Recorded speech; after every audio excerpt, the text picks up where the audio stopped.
Okay, Justin, you are up. It is time to get started on your 6105. So let's proceed with disassembly. It's always a good start when working on a watch. All right.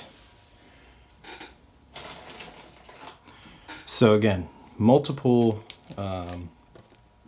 previous service operations.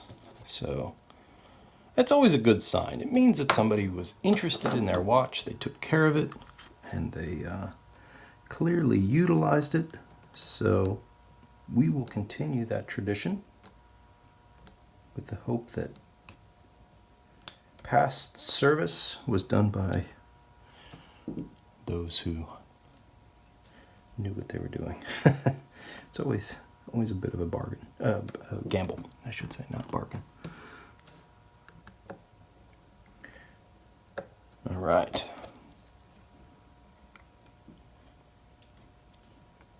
I like to take some of these upper components off prior to disassembling the movement, simply because, or decasing the movement. Well, that's loose.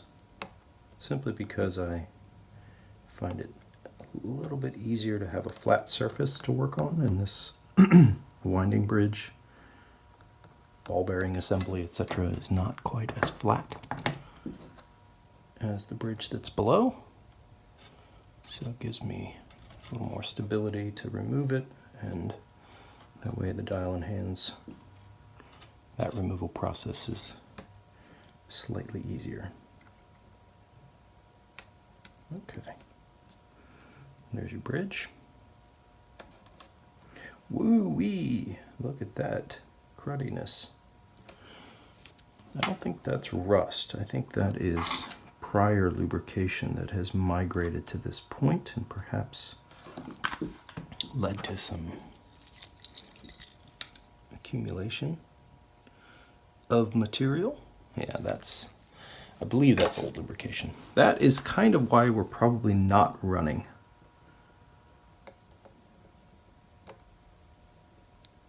Or struggling to run. These pivots don't do well with grime.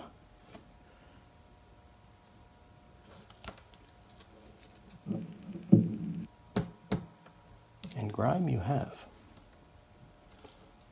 Okay.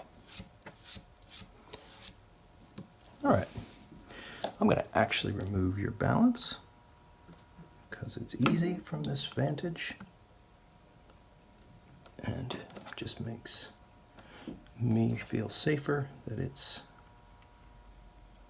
sitting on the bench rather than sitting in the watch. All right, let's take a close look at your balance. Oh, it looks pretty good. Doesn't look bad. Okay. You've got some dried lubrication here, a little bit of wear here on these edges from the rotor. We'll take a close look at everything as we get going. So these have a non-locking crown. There's your old style movement retaining ring that has the cutouts and then these posts and a hair.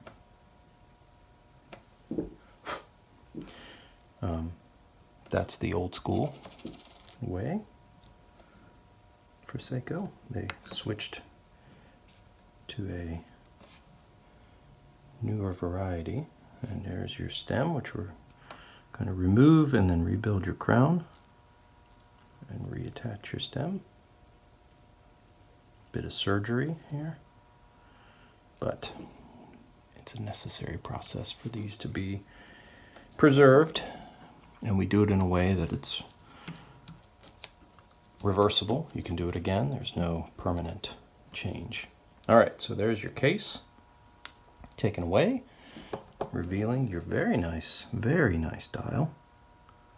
Well, that's a nice one. Your hands are very good. This is a good watch. Very cool. Okay.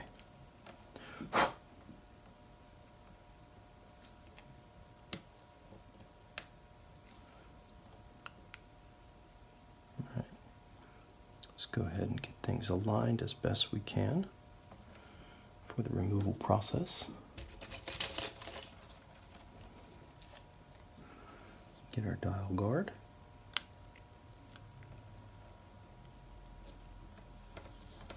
Okay.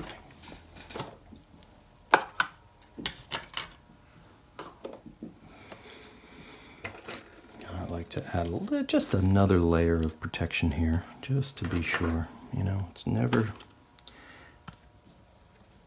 can never be too careful. And there they go.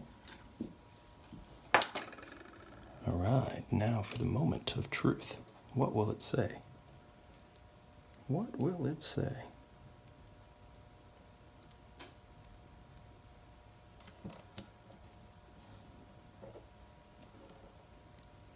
Your case back is from January 1970. Interesting. Oh, that's interesting. Okay. So, no date. Ha ha ha. So I've been having this debate about these watches that were in this transitional time period. I also have a mid-70s, end of the run, resist proof case back, and it also does not have a date. Oh, that's so interesting. With these sort of cut style backs. Oh, it's so weird. Okay, that doesn't mean anything to me. That means, you know, the actual hands and the consistency of the loom between the hands and the dial, that says more to me than a date. And in a sense, I find it very, in a sense, vindicating that there is nothing on the back of this, because times were weird. I don't know, you know, who knows? Who knows? To me, that doesn't prove or disprove that that's the original back, or the original dial, but it surely is curious. My own is the same, and I believe it to be the original dial and hands for the watch.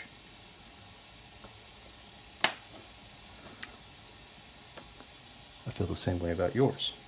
So, very interesting indeed. Now, could it be a replacement service dial? Sure. That's also a possibility. Let that power run down here. Okay. But you know, it's hard to know. It's hard to know these sorts of things. Let's see what you're... They're dirty, that's for sure. Wow, hairiness and gross. Holy moly, that needs to be cleaned up. Okay. Very interesting.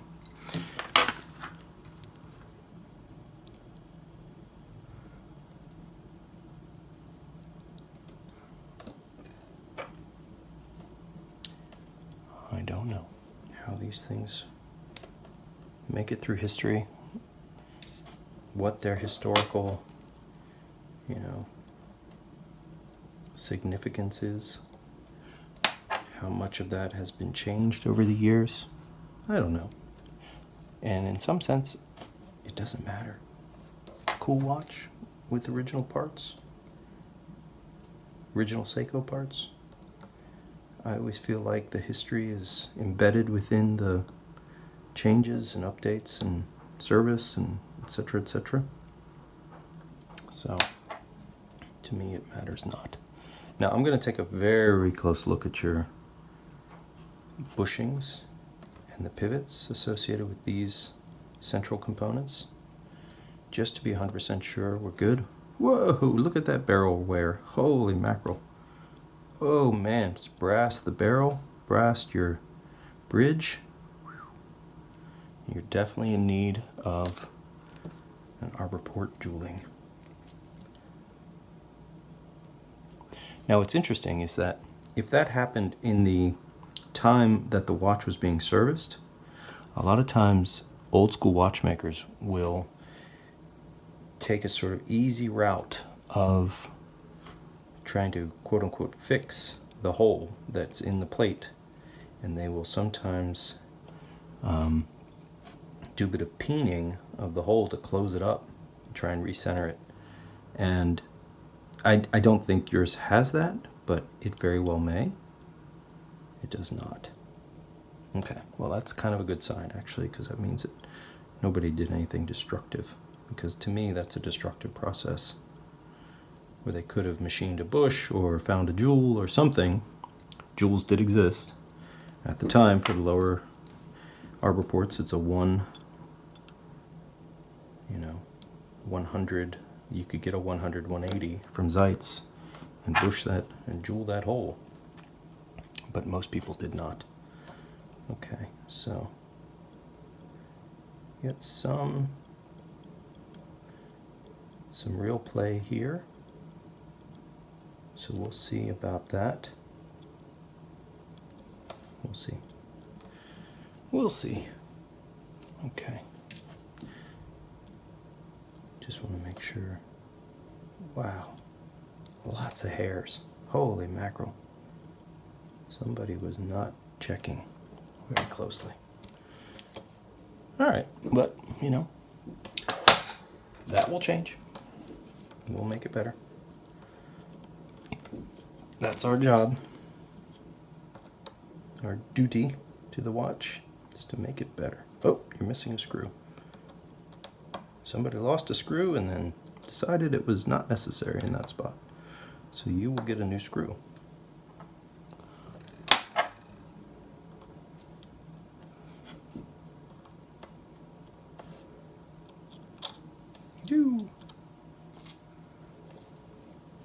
There's your ring. Okay. Now, let's go ahead and remove all metal movement. No plastic in this one. Intermediary wheel and the date finger. They're both metal in the 6105s, generally. All right, let's go ahead and take off these components.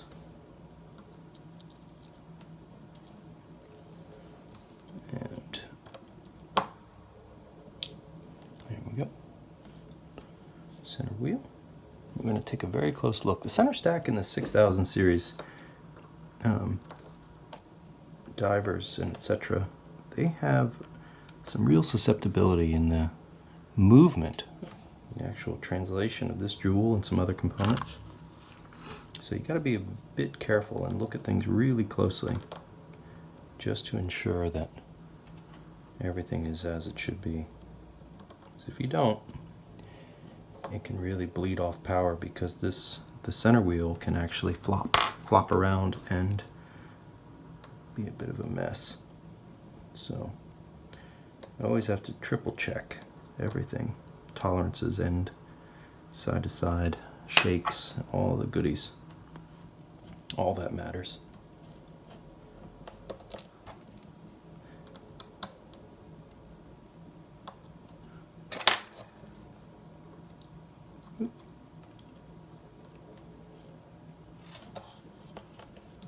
You go over here. Okay, everybody's ready to come off. Make sure my spring doesn't spring out. There we go.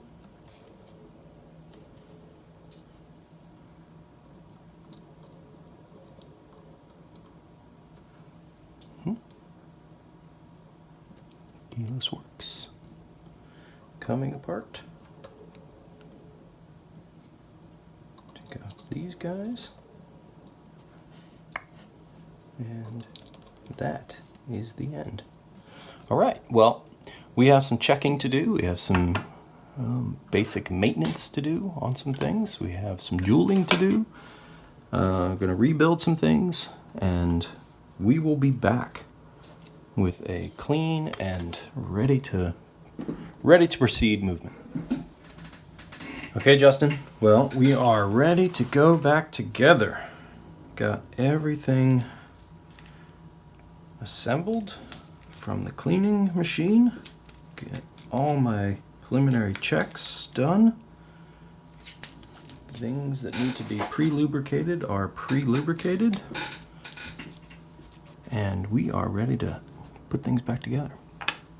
In addition to that, we have a new jewel in your main plate. That's right there for your lower mainspring arbor. And there's your upper. So that is ready to go. Now we get to have some fun with reassembly. So let's get to that.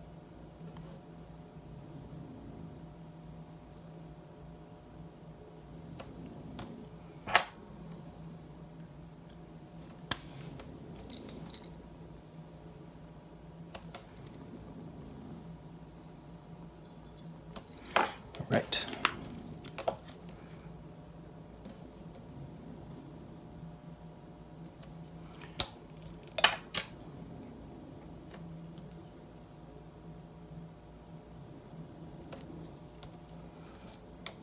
Okay. We were able to reuse your mainspring, which is good. It's nice to have a factory Seiko mainspring. Yours was in great shape, so it went back. Went back in place.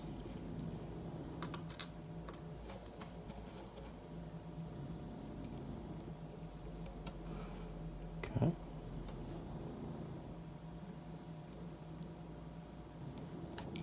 Ooh, come on.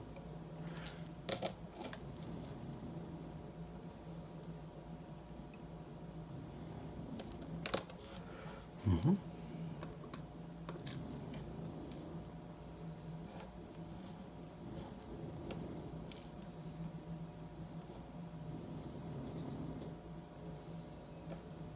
Sorry for the light snoring in the background, but such the way of my workplace.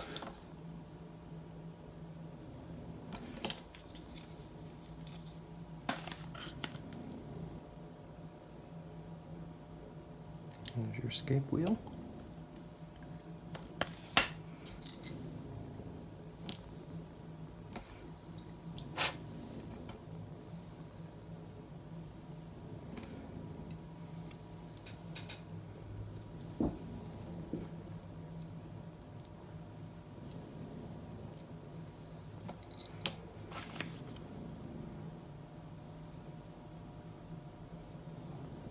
And your third wheel.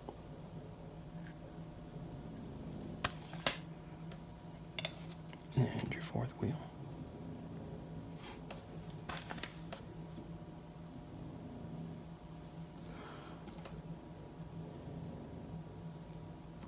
Okay, hacking levers in place. Everybody's happy, so let's go ahead and just put your bridge on. Got everybody pre-lubricated. We're ready to go.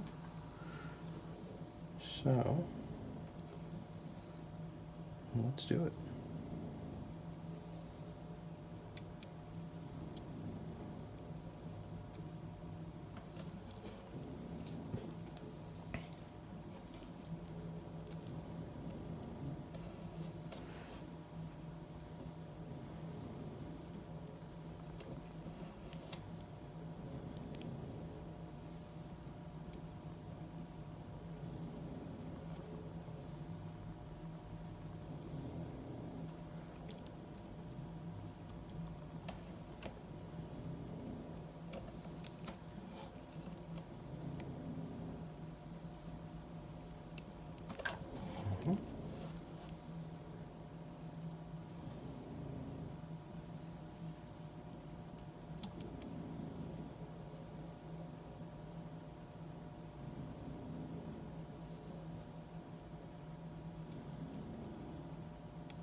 All right, there we go.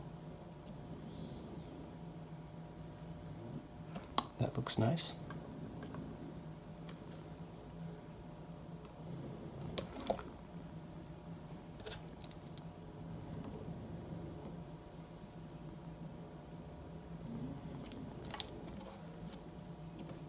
Okay.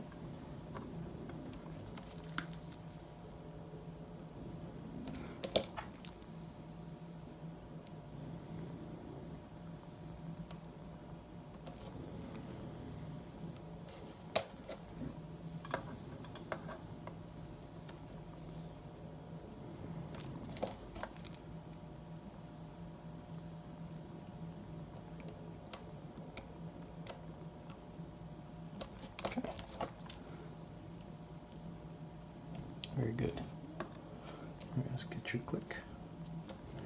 Get the click installed. Oh my goodness, where am I working?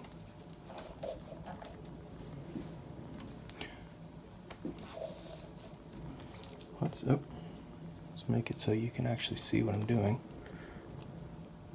That would help. That would always help. Right.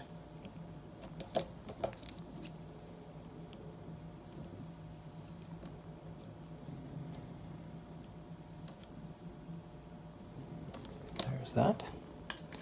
All right, your ratchet wheel.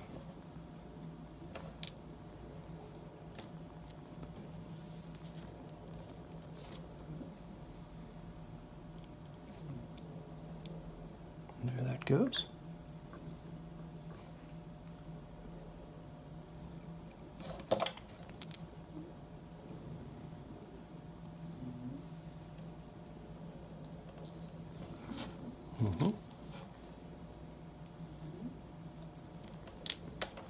Cool. Okay. All right, so now let me get your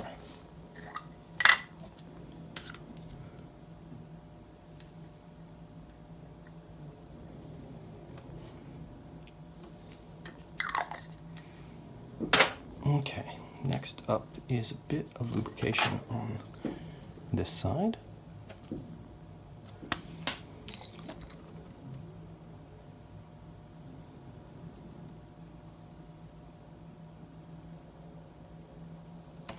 Okay, and now we can flip the movement and lubricate this side. So we put some here on your center wheel in order to lubricate your cannon pinion to center wheel fit.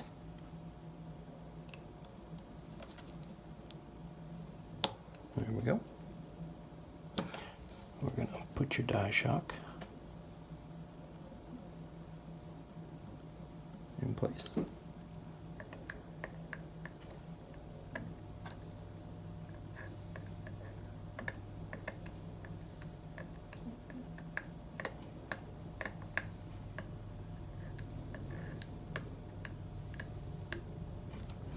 Okay, eventually we'll be able to get the spring for the die shock out of the container here. All right, there we go.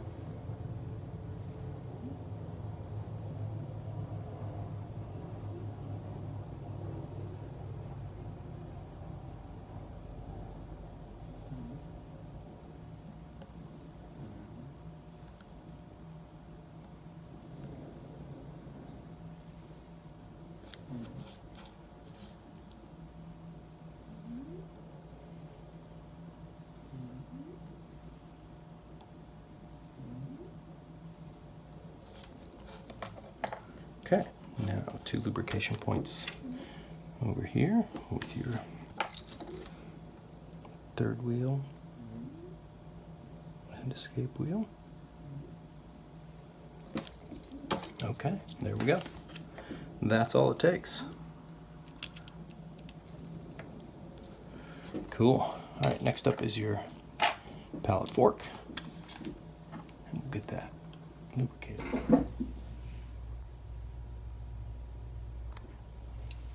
Okay, pallet fork is in. Now it's time for the balance assembly. Everything looks good here, so should be fairly straightforward. Hopefully at this point we check our work, make sure we have a running 6105.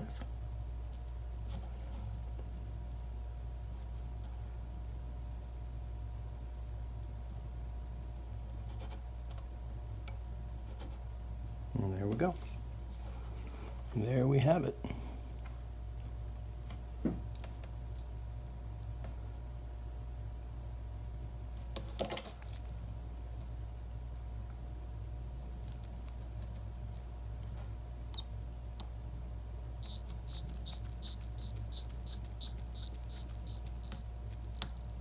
All right, that looks good.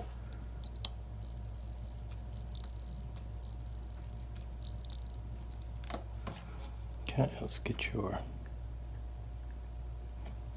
die shock installed.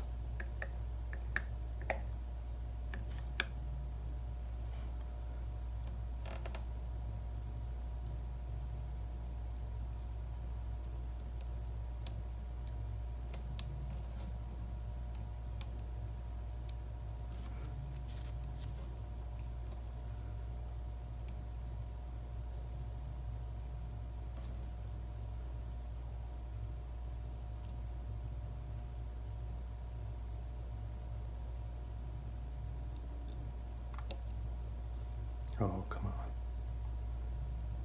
Work with me here.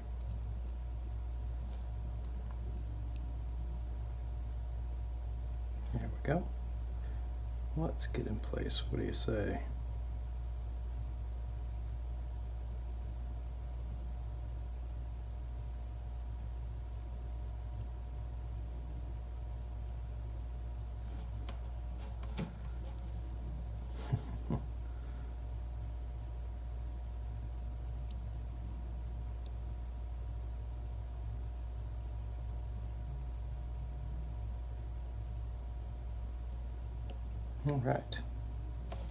All right, we have a running 6105. That's a big improvement from where we started. Let's see how big of an improvement it is. Let's check out what we've done. All right, time to get on the time grapher and see how it's doing. Okay, starting off with a ton of beat error, so we've got some work to do here. All right, first we're gonna make a guess, but the signal is nice and clean. It's really good looking. That's always a good sign. To me, anyway, that's a good sign. Let's see here. Let's just move it ever so slightly and see if the numbers change. 6.1, 5.7, we're going in the right direction. All right.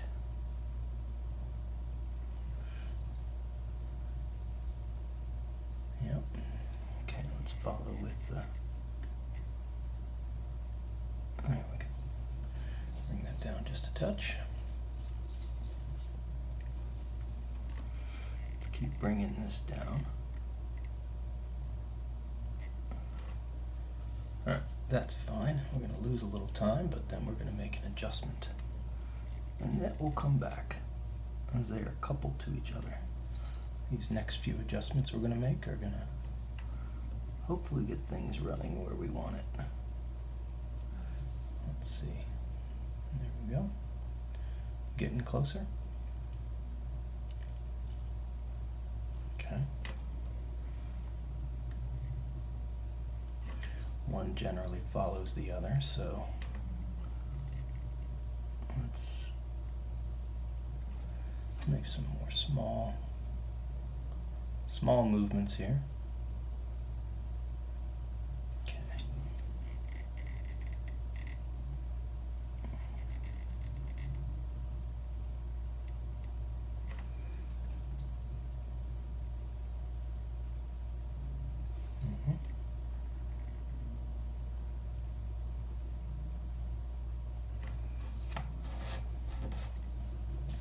Okay. Looks pretty good.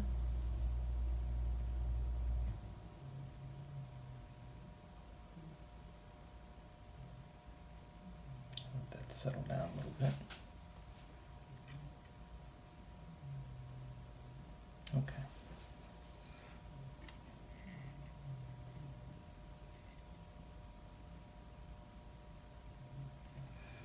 Okay. I'm gonna make this go in the correct direction now.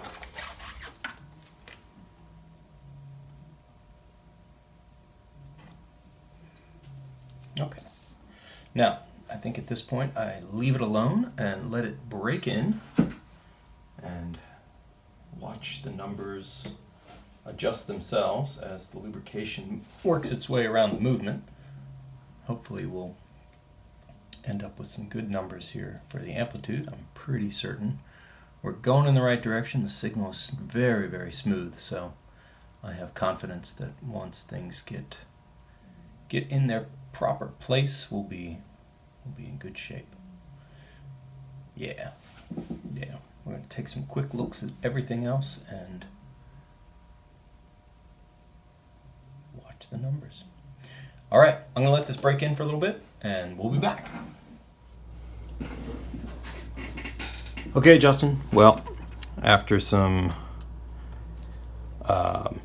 a day's worth of looking and searching and adjusting and changing and coming up with hypotheticals about why things weren't working the way they were supposed to, I think we finally have gotten to the point right now where everything is doing just fine. There's been a few parts exchanged. You've needed a few little pieces here and there. In particular, turns out your pallet fork had a cracked jewel, and I'll show you that at the end, but that was not in good shape, and so it was really sapping power, as was your mainspring, it turns out. Your mainspring needed to be changed, and so I changed that out with a new one, and now we are running quite well, and I'm very happy with the performance, so that's a good place to be. Okay, so we can move forward now and start getting the last of the calendar and keyless works assembled here. So I went ahead and put your keyless works together so I could check your cannon pinion. So that is completed. Now it's the final few steps before hands and dial go back on and we reassemble your watch. Should be fun.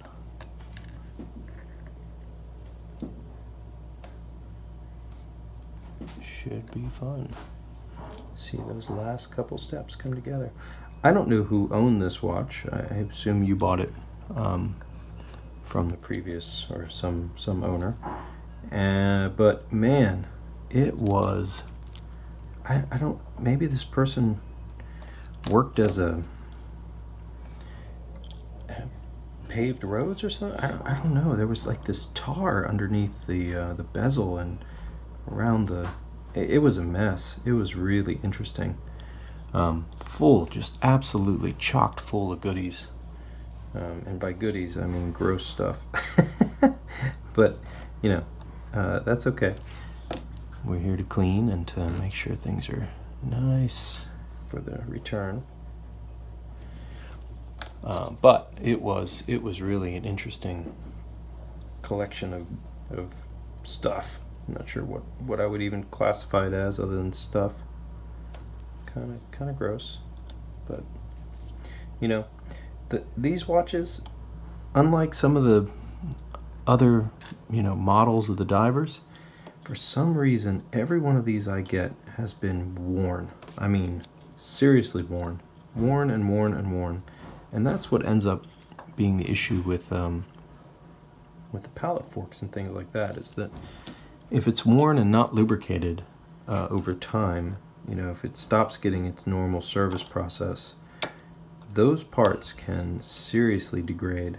I mean, it's unreal to think that a jewel can be worn out by the metal part that it's interacting with. But it can do both. I've had old divers, or skin divers like these 6106s, and both the pallet fork and the escape wheel are just worn to a nub, and it just comes from lack of service and lack of care.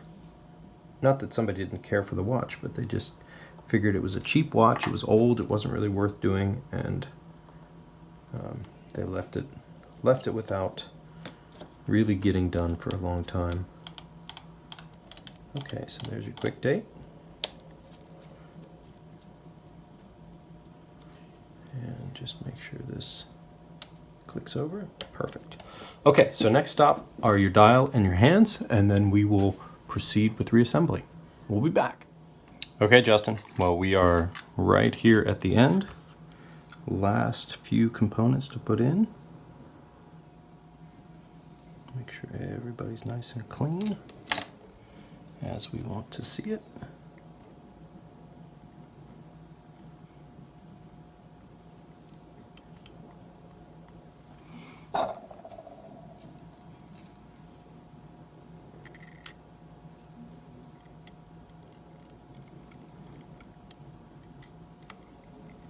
Oops.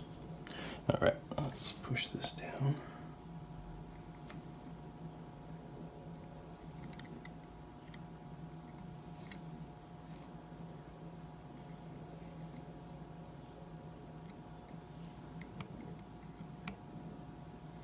Oh, there we go. Good. Okay.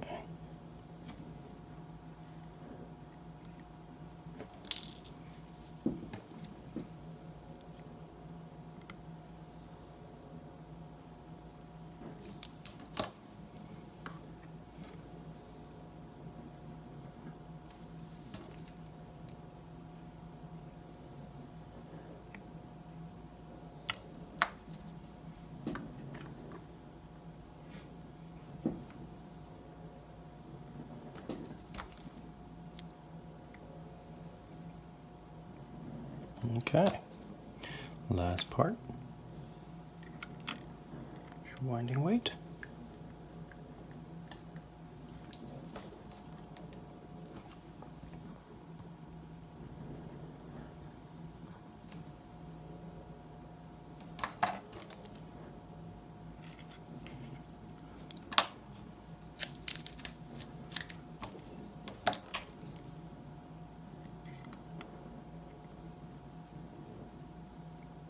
Okay.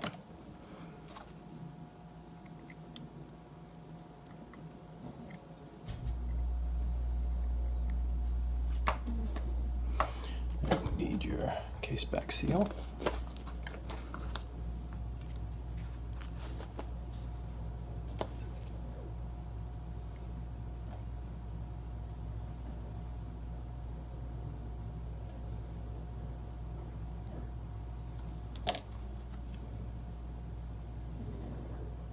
I will point out, you have some minor pitting here on your case back, and you have a tiny touch of pitting on your sealing surface here. I don't know if that's going to be an issue. Of course, you know, water is a big no-no with these watches, just in my book, in terms of, you know, longevity of the watch. I would not go diving with a, you know, 50-year-old dive watch and expect it to be what a new version would give you in terms of, you know, water tightness, waterproof, water resistance. Okay, so let's check it out. My goodness. All right. Well, Justin, we have completed the service on your beautiful 6105 8009. It's looking really good. I got the type 1 crystal in there. You can see the high dome of that crystal. It really does a nice lensing effect. I like it. I think it really goes with these. Your case came out really nice in the clean. I would say that, try and get this so you can actually see the watch. You know, it just really is a beautiful, beautiful watch. This watch saw a lot of time on the wrist. It was really a worn watch, and not worn by worn out, but certainly one that was appreciated and worn by the previous owners, whoever they might have been. There's some interesting things to tell you about, a couple little things. So overall, parts return is fairly minor. I have a few things here to talk about. Crystal gaskets. here's your crown gasket, which is all nice and solid, which it should not be. Now, the interesting thing to me that I have to explain here is the gasket, or is the crown and stem. So it turns out your stem is slightly bent, and so in the pull out position you can notice there's a slight, so in this position where there's no lock and you're not turning anything, it's smooth. You can feel a little bit of resistance as it goes around. When you go out to the quick date, again, not much resistance, maybe a little stiction right at one spot. But when you go to the full out position, because of the new gasket and you have a slightly bent stem, you feel this resistance, just ever so slight as you're going around. You can feel it there and there and there. It's not terrible. It's just that with the new very, very rigid, solid gasket and having a slightly askew stem, you're just going to feel that ever so slight as you're going to set the time interaction between what's the inside of your crown and your stem tube. So just keep that in mind. But everything came out really nice. I left all the cosmetics basically alone, just a good cleaning. Your dial and hands are really, really fantastic. Everything is running just as it should. Nice, accurate watch, and very, very attractive. Once we got it cleaned up, I think it really came out well. Your bezel turns nice. Anyway, that's the watch. Thank you so much. I really appreciate everything. Let me show you what we replaced. Here's your pallet fork. That was in really rough shape, and that'll come back to you. And here's your mainspring. That will also come back to you, so you can check it out. All right, well, again, thank you so much, and thanks for watching.